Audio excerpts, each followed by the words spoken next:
আমার কি এটা 9টা ভাবা উচিত ছিল না? আর যখন আমি দিনের প্রথম খাবারটা খেলাম তখন আসলে বিকেল 4:30 বাজে। সত্যি বলতে খাবারটাকে দেখতে দারুণ লাগছে, কিন্তু এটা খুবই ঠান্ডা। উয়া! বাকিটা খাবার থেকে বরং আমি না খেয়েই থাকবো। তাই আর যখন আমার দ্বিতীয় খাবারটা এলো মনে হলো মাত্র 1 মিনিট পেরিয়েছে। দেখা যাক কনভেয়ার বেল্টে কি এসেছে। দাঁড়াও, এটা কতক্ষণ পরে এলো? আমাকে কি দুবার খাওয়াচ্ছে নাকি? আজকে ডেফিনেটলি 2 নম্বর দিন আর আমি সেকেন্ড ব্রেকফাস্ট পেলাম, কিন্তু আমি আগেরটা বেশি খাইনি। সেটা দেখি ওরা হয়তো আরেকবার খাবার পাঠিয়ে দিয়েছে। বুঝতেই পারছি না যে প্রথম ব্রেকফাস্টটা কনভেয়ার বেল্টে কতক্ষণ ধরে পড়েছিল। তোমরা দেখতে পাচ্ছ উল্টোপাল্টা কথা বলছে। যত সময় যাবে ততই এটা বেড়ে যাবে। আর আজকে শুধু 2 নম্বর দিন। আমি বুঝতে পারছি না আমি কি করব। দেখা যাক আমি কতক্ষণ অবধি করতে পারি। 1 2 3 একে দেখে পাগল মনে হচ্ছে, তাই না? 5 6 5 5 6 6 5 6 কিন্তু যখন তোমরা এরকম সিচুয়েশনে পড়বে যেখানে তোমাদের কিছুই করার আমি এখানে খাবার দেখতে পাচ্ছি। এটা তো একদম ভিজে আর ঠান্ডাও। কতক্ষণ ধরে এটা এখানে পড়ে আছে? খাবারটা প্রায় 7 ঘন্টা ধরে ওখানে পড়ে আছে। এই আইসক্রিমটা যে খাবে তাকে আমি সবকিছু দিতে পারি। আমার মনে হয় যতটুকু খাবার আমি খেয়ে ফেলেছি, কিন্তু আবার আমার খিদে পেয়ে গেছে। নর্মালি আমি একসাথে অনেকগুলো ভিডিওর কাজ করে থাকি, তাই সবসময় আমার উপরে বেশ চাপ থাকে। কিন্তু এখন এই মুহূর্তে আমার সেরকম কোনো চাপ মনেই হচ্ছে না, কিন্তু আমার মাথায় অনেক কিছুই ঘুরছে। যেহেতু আমি এখানে একেবারেই একলা, তাই আমি বাইরের জগৎকে প্রতি মুহূর্তে মিস করে চলেছি। এটা সম্পূর্ণ একটা আলাদা অনুভূতি যাতে আমি অভ্যস্ত হয়ে উঠছি। এটা বোঝানো খুবই কঠিন যে কিচ্ছু করার না থাকলে কি মনে হতে পারে। আমি আবার খুব বোর হতে শুরু করে দিয়েছি। ও সত্যি, যাতে সে এই বিষণ্ণতা থেকে নিজেকে মুক্ত করতে পারে। আমি কল্পনা করছি যেন এখন আমি একটা পার্কে হাঁটছি। এখানে সবুজ ঘাস আছে, একজন মাছ ধরছে। ওই দৃশ্যগুলো লিটারালি আমার নিজেকে খুব ক্লান্ত মনে হচ্ছে। আমার মনে হয় এটা সম্ভবত 5 নম্বর রাত। আমি চ্যালেঞ্জের হাফ অব্দিও পৌঁছাইনি আর আমি বাদ দিয়ে ফেলেছি একটা গোটা দিন। আমি এখন একটু বাথরুমে গিয়ে ঘুমোতে চাই, কারণ এখানে আলো কম পৌঁছবে, যেটা আমার সব থেকে বুদ্ধিমানের কাজ ছিল। কারণ আমি বাথরুমে প্রায় 12 ঘন্টা ঘুমিয়ে কাটিয়ে দিয়েছিলাম। আমরা অফিসিয়ালি চ্যালেঞ্জের হাফে পৌঁছে গেছি, 84 ঘন্টা। আমরা নয় জিমি, আর সেটা আমরা ওকে পরের খাবারে জানাবো। আমরা এটা ভালো করে সসে মিক্স করে দিই। ও লেটারগুলোকে একসাথে করলেই জেনে যাবে। আমার এবার খিদে পেয়েছে। এবার আবার কি দিয়েছে দেখি। এটা আবার কি? ও কখনো স্পেগাটিওস খায়নি। আর আমি শুধুমাত্র নামটাই ভুলে গেছিলাম তাই নয়। এখানে একটা ম্যাকডোনাল্ডস এর ব্যাগ দেখতে পাচ্ছি, আর এটা অনেকটাই হালকা মনে হচ্ছে। যদি এর মধ্যে ম্যাকডোনাল্ডস এর কিছু না থাকে তাহলে আমি খুব ডিপ্রেসড হয়ে পড়বো। আরে এখানে তো আছে, দারুণ ব্যাপার। যখনই আমি খাবার পাই আমার মনে হয় আগামী 20 মিনিট খুব আনন্দে কাটবে। আমি মানুষদের অনুভব করতে পারছি, আমার হাসি বন্ধই হচ্ছে না। আমি খুব খুশি। আর তারপরে যখন আমার খাবার শেষ হয়ে গেল তখন আমি আবার হতাশ হয়ে গেলাম যে এরপরে আমি কি করব।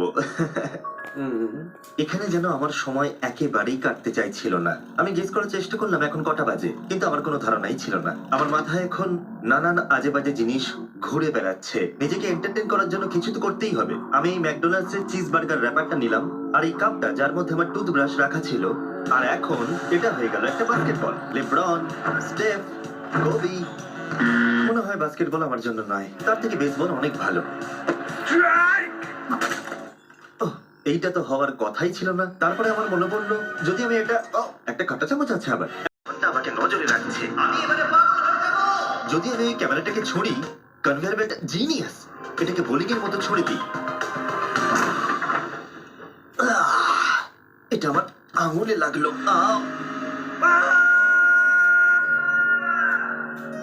আমি একদমই বুঝতে পারিনি যে চ্যালেঞ্জটা এতটা কঠিন হবে। ভাবো আমার উপর দিয়ে কি যাচ্ছে, মাথাটা যেন ফেটে যাচ্ছে। কিন্তু আমার এখন নিজেকে পশুর মতো মনে হচ্ছে। আমার মনে হচ্ছে মানুষ হিসেবে সমস্ত অধিকার আমার কেড়ে নেওয়া হয়েছে। আমার যতদূর মনে হচ্ছে আমি 5 নম্বর দিনের অর্ধেক কাটিয়ে ফেলেছি। আমি সত্যি, আমার নিজেকে মৃত মনে হচ্ছে। আমি সত্যি এখান থেকে বেরোতে চাই। আমি 7 দিন রাফটে কাটিয়েছি, 7 দিন জীবন্ত মাটির তলায় কাটিয়েছি, আর এখন 7 দিন সলিটারি কনফাইনমেন্টে। যদি আমি জানতাম এটা এতটা কঠিন হবে আমি কখনোই এটা করতাম না। যদি ওপরে যে লেফটের সংখ্যাটা আছে সেটা কোনোভাবে 20-র বেশি হয় তাহলে আমি সত্যি পাগল হয়ে যাব। আমার এখানে নিজেকে খুবই একা মনে হচ্ছে। আমি আমার গার্লফ্রেন্ডকে মিস করছি। এটা সত্যি একটা টর্চার। ওকে কাঁদছে? ওকে দেখে ভালো মনে হচ্ছে না। দেখো, মেঝেতে ঘুমোচ্ছে, জিনিসপত্র ছুঁড়ছে, পাগলামি করছে, খাবার পেলেই খুশি হয়ে যাচ্ছে যেমন বাচ্চারা করে থাকে। আমার মনে হয় আর 8 ঘন্টা বাকি আছে, আর তারপরে ওরা ওই পাশের দরজাটা খুলবে আর আমি মুক্ত হব। প্রার্থনা করি যেন 8 ঘন্টাই বাকি থাকে। ও ভাবছে ও এখন থেকে ঘুমিয়েই সময়টাকে কাটিয়ে দেবে। ভাবছে ঘুম থেকে উঠলে দরজা খুলে যাবে। তাই ও যখন উঠবে হয়তো রেগে যেতে পারে। সত্যি এটা খুব ভাবার বিষয়। আমার মনে হয় আর 2-3 ঘন্টা পরেই ওই পাশের দরজাটা খুলে যাবে। এটাই সম্ভবত এখানে আমার লাস্ট খাওয়া, তারপরে আমি আর এখানে থাকবো ও না। কি বললো লাস্ট খাওয়া এটা? তাই তো শুনলাম। এটা তো অদ্ভুত, কারণ এখন সত্যিই লিটারালি 24 ঘন্টা বাকি আছে। যে কোনো মুহূর্তে ওরা এই দরজাটা দিয়ে ভেতরে ঢুকবে, তাই আমি এই জায়গাটা একটু পরিষ্কার করে নিই। বড্ড অপরিষ্কার লাগছে। আসলে পরিষ্কার করাটা একটা বাহানা ছিল। সত্যি বলতে আমি বোর হচ্ছি।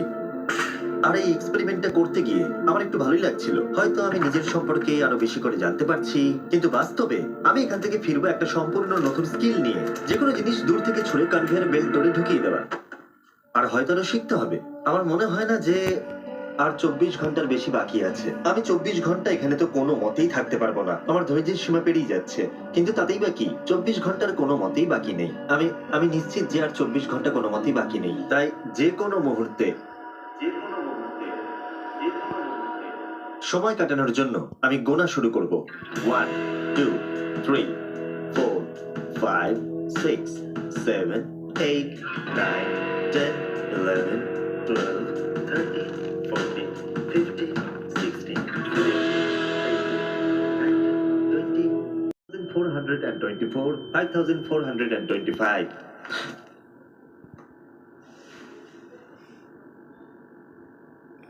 আমি সত্যিই ওখানে কিছু একটা শব্দ শুনতে পেলাম।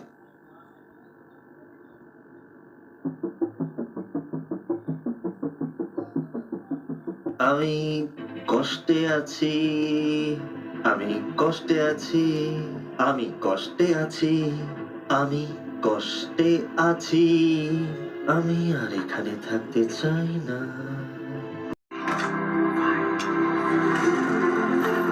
দাঁড়াও, আমি তো প্যান্ট তো পরে নেই।